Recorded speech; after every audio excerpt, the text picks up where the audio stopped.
Is it just me, or did the Wheel of Time get 10 times better from the last time we saw it? Prime Video's fantasy epic The Wheel of Time is officially back for season 3. Literally came out of nowhere and dropped its first 3 episodes last week. I finally got a chance to watch them. Let's talk about them with full spoilers. Right out of the gate, for all of you book talkers, I have not read the Wheel of Time books. I am just a viewer of the TV show. I have watched the show ever since it debuted a couple of years ago, and I have enjoyed everything that I have watched. With that said, it feels like this show is in on a completely different level than it has been the previous 2 seasons, because even though I did appreciate the first 2 seasons and like them, they were nowhere near as good as it is with season 3 so far. Is it still a little tough to understand and keep track of everything? Absolutely. But it very much feels like this is the show that we were promised when the show debuted a few years ago. It feels like this is what it was always supposed to be. We are fully in it now. We are in it with all of the characters who are all back together, by the way, which was a big issue in season 2.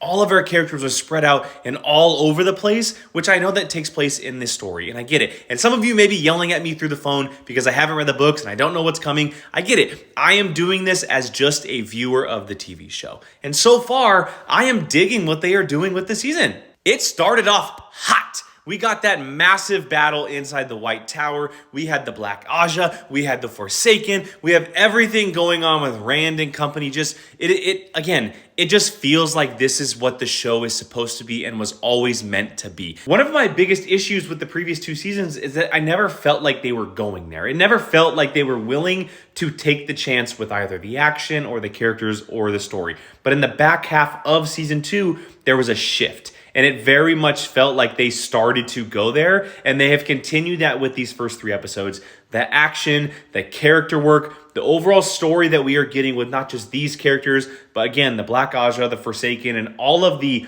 bad guys and people that we meet in the show. I am so happy that Prime Video has continued to stick with this show because it has really, really come into its own. And if any of you read the books of The Wheel of Time, are hardcore fans of this franchise and watch my reviews, please throw all kinds of things at me that I might miss on a weekly basis, because again, this show sometimes is tough to follow. There's a lot of characters, there's a lot of different things going on with a lot of different names that are very hard to understand sometimes. Here's to hoping season 3 continues in just as big of a way as it started.